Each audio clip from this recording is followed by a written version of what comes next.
वसुदेवसुतं देवं कंसचाणूरमर्दनं देवकी परमानन्दं कृष्णं वन्दे जगद्गुरुम्। श्रीमद् भगवद गीता अध्याय 1 श्लोक संख्या 31 एवं 32। निमित्तानि च पश्यामि विपरीतानि केशव न च श्रेयोनुपश्यामि हत्वा स्वजनमाहवे। हे केशव, मैं लक्षणों को भी अर्थात शगुनों को भी विपरीत ही देख रहा हूँ और युद्ध में स्वजनों को मार कर श्रेय अर्थात लाभ भी नहीं देख रहा हूँ। अब देखें, जब मनुष्य का मन निराशा में जाता है तो वो उन चीज़ों पर ही ध्यान देता है जो उसे विपरीत लगती हैं, जो उसके मन को और अधिक डाउन करती है। लक्षण घट रहे हैं लेकिन दो लोगों के बीच में युद्ध हो रहा है, तो लक्षण आपके लिए घट रहे हैं कि सामने वाले के लिए घट रहे हैं? वो संकेत आपके लिए है कि सामने वाले के लिए है? ये आपने कैसे मान लिया कि ये संकेत मेरे लिए है? ऐसा इसलिए मान लिया क्योंकि आप निराशा में जो व्यक्ति निराशा में होता है, हीन भावना में होता है, उसको हर जगह ऐसी शंका होती है कुछ मेरे लिए विपरीत हो रहा है, मेरे साथ गलत हो रहा है, मेरी कोई हानि हो जाएगी। तो ये निराशा इस बात को प्रकट करती है कि लक्षणों को अपने प्रति विपरीत देख करके और ऐसा लगे कोई प्रयोजन नहीं है और फिर तमोगुण हावी होने लगे। ये एक बड़ी ध्यान देने वाली बात है कि तमोगुण भी शांत होता है, सत्वगुण भी शांत होता है। तमोगुण में भी त्याग की भावना होती है, मुझे कुछ नहीं चाहिए, क्या करूँगा मैं, निराशा का भाव।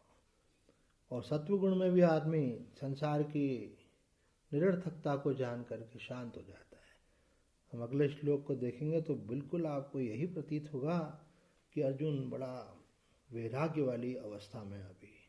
न कांक्षे विजयम कृष्ण न च राज्यम सुखानि च किं नो राज्येन गोविंद किं भोगैर्जीवितेन वा। हे कृष्ण, मैं न तो विजय चाहता हूँ, न राज्य चाहता हूँ और न सुखों को ही चाहता हूँ। हे गोविंद, हम लोगों को राज्य से क्या लाभ, भोगों से क्या लाभ, अथवा जीने से भी क्या लाभ। अब यहाँ आप देखें कि जब निराशा बढ़ जाती है तो बाहर से ऐसा परिचित होता है कि मनुष्य जो है वैराग्यवान हो गया और उसको अब संसार में कुछ नहीं चाहिए। क्योंकि निराश है तो कुछ चाहिए नहीं, लेकिन ये वैराग्य के कारण नहीं है, एक प्रकार की डिप्रेशन की अवस्था है। इससे बाहर आना बहुत जरूरी है। जो व्यक्ति संसार में किसी भी समस्या से ग्रस्त है उससे उठकर मुक्त हो सकता है, लेकिन निराशा से उठ करके नहीं हो सकता मुक्त। इसलिए एक जगह तो कबीर साहब को कहना पड़ा, कामी तरे क्रोधी तरे। कामी और क्रोधी भी तर जाते हैं, लेकिन जो तमोगुणी है वो नहीं तर पाता। तमोगुण का एक लक्षण है मन में ऐसा भावना कि संसार बिल्कुल निष्प्रयोजन है, लेकिन क्यों? क्योंकि मन में निराशा है। एक वैराग्यवान भी कहता है, वो भी कहता है कि संसार में सब निरर्थक है, लेकिन उसका विवेक जग गया है, इसलिए उसको संसार के निरर्थक होने से कोई तकलीफ नहीं है। तमोगुणी व्यक्ति को तकलीफ है, वो चाहता था संसार को, लेकिन वो ढोल की पोर निकला, वो कुछ समझता था कुछ निकला। अब वो उसको उस बात का दुख है और उसने मन ही मन उस अविवेकता के कारण, तमोगुण के कारण उसका परित्याग कर दिया। अरे मुझे तो संसार नहीं चाहिए। और यहाँ देखो वो बड़ा फिलॉसफर बन रहा है। खुद भगवान श्री कृष्ण के पास सहायता मांगने के लिए गया था और भगवान ने कहा ठीक है भाई, तुम देख लो तुम्हें क्या चाहिए, सेना चाहिए कि मैं चाहिए। तो उन्होंने कहा हमको तो आप चाहिए भाई। अब भगवान को ही अब लेक्चर दे रहा है और कहता है कि हे भगवान, हमें राज्य से और भोगों से भी क्या लेना देना। तो भगवान ने तुमको कहा था कि तुमको लेना देना है, तुमको लेना देना था, इसीलिए तुमने बहुत तपस्या करके और अनेक प्रकार के शस्त्र अर्जित किए, और अब अवसर आया है, तो अवसर में पीछे नहीं हटना चाहिए, अवसर का लाभ लेना चाहिए। जब समय आया तो उसका लाभ लेना चाहिए, नहीं तो वो समय निकल जाता है। तो यहाँ अर्जुन बोल रहा है न कांक्षे विजयम कृष्ण न च राज्यम सुखानि च। मुझे जो है विजय से भी क्या, राज्य से भी क्या और सुखों से भी क्या। किम नो राज्येन गोविंद किम भोगे जीवितेन वा।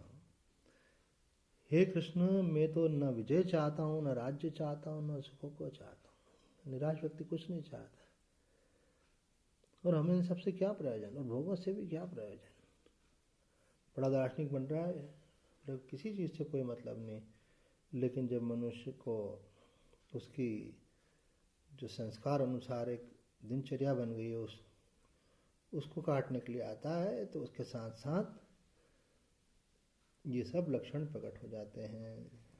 वो चाहता अंदर से संसार है, लेकिन जब निराशा आती है तो बोलता मुझे तो इन सब से कोई प्रयोजन नहीं। वैराग्य जहाँ एक और जीव का कल्याण करने वाला है, वहीं निराशा जीव को तमोगुण में ले जा करके उसका विनाश करने वाली है। तो इन दोनों के एक बारीक फर्क को समझना चाहिए। तो आज इतना ही कहकर अपनी वाणी को विराम देते हैं। ओम पूर्णमद पूर्णमिदं पूर्णात् पूर्णमुदच्यते पूर्णस्य पूर्णमादाय पूर्णमेवावशिष्यते। ओम शांति शांति शांति।